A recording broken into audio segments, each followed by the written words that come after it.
Belt वाली जगह चौथ आती है। इसमें गणेश जी का पूजन करके उन्हें पूजन दान से प्रसन्न किया जाता है। इसका विधान चैत्र की चतुर्थी में लिख दिया है, परंतु विशेषता यह है कि इसमें गेहूं का करवा भरकर पूजन किया जाता है और विवाहित लड़कियों के यहाँ चीनी के करवे पीढ़ी से मिले जाते हैं तथा इसमें निम्नलिखित कहानी सुनकर चंद्रोदय में अर्घ देकर व्रत खोला जाता है तथा एक साहूकार के 7 लड़कों और एक लड़की की थी। सेठानी के सहित उसकी बहुओं और बेटी ने करवा चौथ का व्रत रखा था।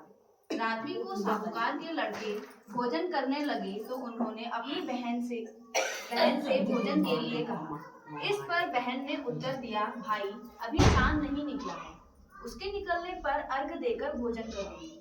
बहन की बात सुनकर भाइयों ने क्या काम किया कि नगर के बाहर जाकर अग्नि जला दी और छलनी ले जाकर उसमें से प्रकाश दिखाते हुए बहन से कहा, बहन चांद निकल आया है, अर्घ देकर भोजन कर लो। यह सुनकर उसने अपनी भाभियों से कहा कि आ जाओ तुम भी चंद्रमा को देखकर अर्घ दे लो, परंतु वे इस बात को जानती थी। उन्होंने कहा, भाई जी अभी चांद नहीं निकला है, तेरे भाई तेरे संग धोखा करके अग्नि का प्रकाश छलनी से दिखा रहे हैं। भाभियों की बात सुनकर भी उसने कुछ ध्यान न दिया, सख्त बीमार हो गया और जो कुछ घर में था उसकी बीमारी में लग गया। जब उसे अपने किए हुए दोषों का पता चला तो उसने पश्चाताप किया। गणेश जी को प्रार्थना करते हुए विधि विधान से पुनः चतुर्थी का व्रत करना आरंभ कर दिया। श्रद्धानुसार सबका आदर करते हुए सबसे आशीर्वाद ग्रहण करने में ही मन को लगा दिया। इस प्रकार उसकी श्रद्धा भक्ति सहित कर्म को देखकर भगवान गणेश उस पर प्रसन्न हो गए और उसके पति को जीवन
बैठ जाओ रे, फिर अपनी अपनी जगह पर बैठ के